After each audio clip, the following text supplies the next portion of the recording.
반갑습니다. 송주준입니다. 대한민국 정치에서 참 어이가 없는 장면들이 많이 있었지만 그중에서 최고봉을 꼽으라라고 한다면 이재명 같은 사람이 대선 후보가 됐던 거, 그리고 그냥 단순히 대선 후보가 되는 것뿐만 아니라 윤석열 후보를 상대로 0.7% 차이로 졌다라는 거겠죠. 더 코미디는 뭐겠습니까? 그랬던 이재명이가 자연스럽게 대한민국 정치판에서 정리가 되고 나가리가 되는 게 아니라 아직까지도 민주당의 당대표다라고 하면서 저렇게나 설쳐될 수 있는 거. 온갖 민주당의 지금 국회의원들과 그리고 또 국정 운영 자체를 마비시키는 그 모든 것들이 자기의 사법 리스크를 지키기 위함이라고 하는 거. 이것만큼 진짜 어이가 없는 장면이 어디 있겠습니까? 지금도 마찬가지입니다. 사실상 이재명이가 당대표 연임이 된다라는 거야 뻔할 뻔짜죠, 그렇죠? 당원 당규 이런 게 민주당에 무슨 의미가 있나 싶을 정도예요. 이거 초등학교 때 우리가 배웠던 바르게 살자 거기에 나오는 얘기 정도로 아무런 그냥 일반론적인 그런 지금 얘기밖에 안 되는 게 민주당의 당원 당규죠. 뭔가 좀 마음에 안 드는 게 있으면은 이재명한테 맞지 않는 게 있으면은 그냥 이재명이가 일극체제로서 그거를 그냥 바꿔버리고 완전히 그냥 조선노동당의 당수처럼 그렇게 행동하고 있는 게 지금 이재명의 모습 아니겠습니까? 지금 그래서 전당대회가 지속이 되면서 지역별로 투표 결과도 쭉 나오고 있는데 이게 대한민국이 맞는지 아니면 이게 지금 북한인지 구분이 안 될 정도입니다. 이재명에 대한 투표율이 어느 정도, 득표율이 어느 정도 됩니까? 웬만한 지역 같은 경우는 다 90%가 넘어요. 말이 안 되지 않습니까? 지금까지 대한민국 정치에서 이랬던 적이 있나 싶을 정도로 압도적인 지금 다수가 압도적인 민주당의 다수가 이재명으로 결집이 되고 있는 상태입니다. 이재명 체제가 접어들게 되면서 당대표가 됐었을 때 총선 기간 동안에만 하더라도 야 그래도 이재명 체제가 되면 이렇게나 비명 행사다 뭐다라고 논란이 터지니까 그래도 친문계가 중심이 돼가지고 이재명을 정리하지 않을까라고 기대를 조금이라도 했었는데 그게 지금 아무런 의미가 없는 것 같아요. 민주당 같은 경우는 이재명 체제가 전혀 흔들리고 있지 않습니다. 물론 그렇다라 그래가지고 안심할 수는 없죠. 원래 우리가 역사라는 거를 봤었을 때 이렇게나 강력했던 권력이 흔히 어떻게 무너집니까? 예상하지 못하게. 그렇지 않습니까? 전혀 무너질 것 같지 않았던 그런 권력도 조그만 어떤 구멍, 조그만 어떤 사건 한 가지를 통해 가지고 와르르 무너져 내리는 경우 그런 식으로 쌓아왔던 게 한꺼번에 무너진다라는 게 금방 또 무너지게 된다라는 걸 몇 번이나 우리가 역사를 통해서 봤었잖아요. 이재명의 체제 또한 마찬가지로 그렇게 될 수밖에 없을 겁니다. 최근에 같은 경우는 울산에서도 득표율이 90%가 넘었다라고 하는데 사실상 지금은 득표율을 보는 것 자체가 의미가 없을 정도로 이재명 일극체제가 지금 만들어지고 있고요. 김두관 같은 경우는 그래도 리틀 노무현이라고 하는 그 별명만큼 소신 있는 모습을 나름대로는 보여주고 있습니다. 그런데 그 소신이 민주당 내부적으로 공론화가 되거나 공감이 되거나 이거는 지금 턱없이 부족한 상태입니다. 예를 들어서 김두관이 이런 얘기를 해요. 강성 당원들 이재명을 너무 추앙하고 있다. 오버페이스다. 사실 오버페이스는 진작에 지금 지났고 그렇죠. 데스페이스로 지금 가고 있는 상태긴 한데 그래도 김두관 얘기대로 그 개딸이라고 하는 강선 당원들 얘네들이 중심이 돼가지고 너무 지금 과하게 이재명을 신격화시키고 사실상 종교 집단 같이 그런 식으로 운영이 되고 있다라는 걸 지적을 하는 거죠. 지난번에 또 그런 얘기를 올려가지고 논란이 되기도 했었습니다. 이재명의 지금 개딸들 같은 경우는 집단 지성이 아니라 집단 쓰레기로 변한 집단은 정권을 잡을 수도 없고 잡아서도 안 된다. 그러니까 집단 지성이 아니라 집단 쓰레기로 변해버린 이 개딸들을 가지고서는 정권을 잡을 수도 없고 잡아서도 안 된다. 이런 얘기를 해가지고 논란이 됐죠. 물론 이제 그 개딸들을 집단 쓰레기라고 표현하다 보니까 우리가 듣기에는 맞는 얘기긴 한데 민주당 내부적으로는 그래도 좀 반발이 있을 수가 있겠죠. 그래서 부랴부랴 그거를 또 사과를 하고 그런 글을 올린 사람을 자르고 해고하고 이랬다라고 하는데 사실 틀린 얘기는 아니죠, 그렇죠? 자, 근데 지금 여기서 우리가 눈에 띄는 게 한 가지가 더 있습니다. 이재명이가 지금 이제 민주당 내부적으로 개딸의 힘을 얻고서 그런 식으로 행동하고 있는데 정작 이재명 같은 경우도 언제라도 개딸들에게 배신당할 수 있다라는 거거든요.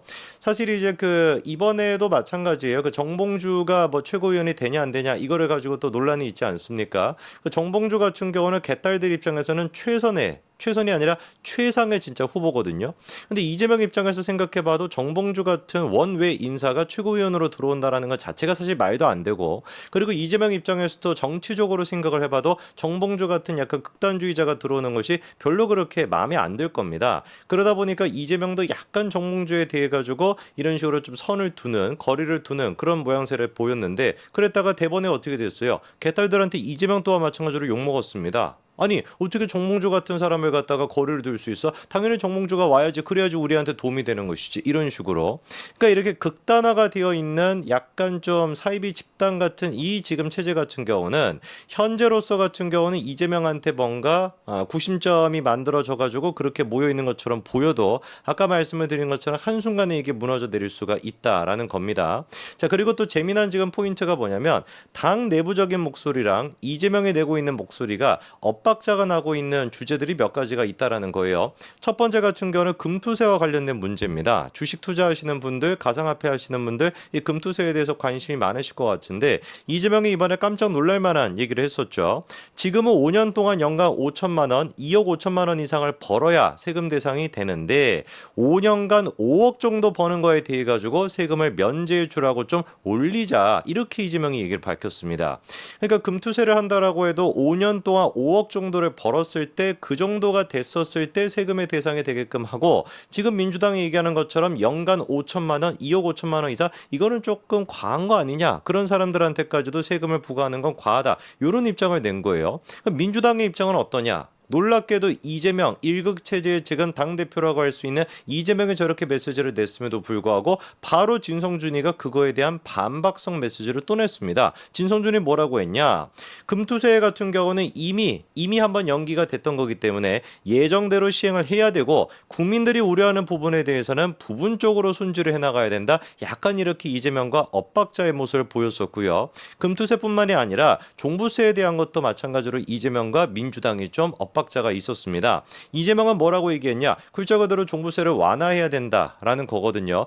민주당 같은 경우는 대놓고 이재명에 대해 가지고 직접적으로 반발할 수는 없어도 이 종부세 하게 된다면, 완화하게 된다면 문제가 생길 수 있어, 이런 식으로 지금 입장을 내고 있고, 조국 같은 경우도 종부세 완화를 하게 된다면 지방이 그냥 망하게 된다, 지역이 완전히 망하게 된다, 이렇게 지금 강하게 반발하고 있는 상태입니다. 요 지금 스탠스가 굉장히 재밌죠. 이재명이 지금 보여주고 있는 스탠스는 어떤 스탠스예요? 적어도 세금에 지금 대해서는 보수적인 스탠스를 보여주고 있는 겁니다. 보수적, 즉 우파적인 관점에서의 종부세나 우파적인 관점에서의 금투세를 지금 얘기하고 있는 것이죠. 누가? 민주당에, 그냥 민주당도 아니고 자기의 지금 일극천하라고 할 수 있는 그 민주당의 당대표인 이재명이가 보수적인 관점, 우파적인 관점에서 메시지를 내는 거예요.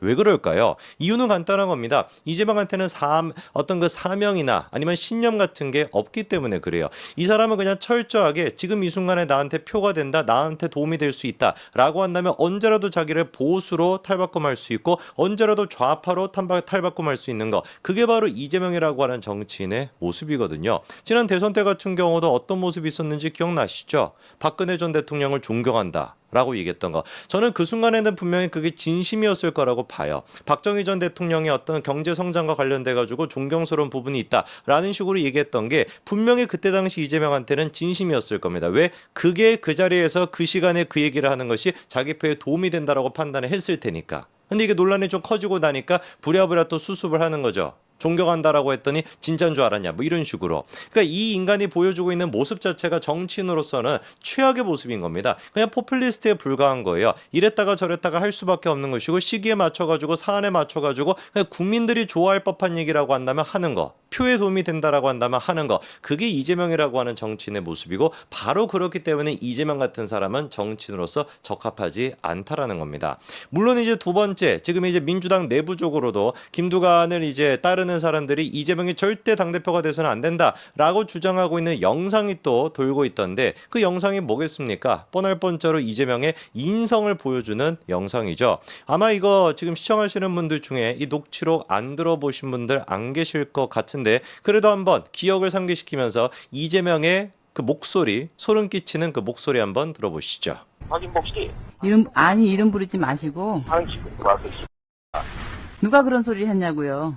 야, 씨. 네. 내가 얘기 말라니까. 생각 속으로만 얘기를 하는지. 네.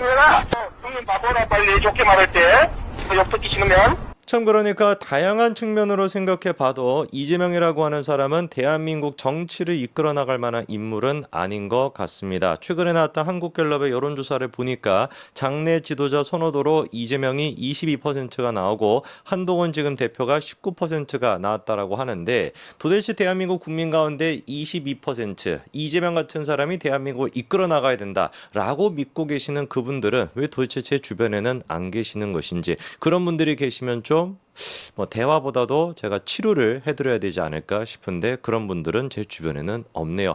혹여나 여러분 주변에 계신다면은 그분들한테 설득을 하려고 하지 마시고 치료를 권유하시길 바랍니다. 여기까지 말씀드리겠습니다. 감사합니다.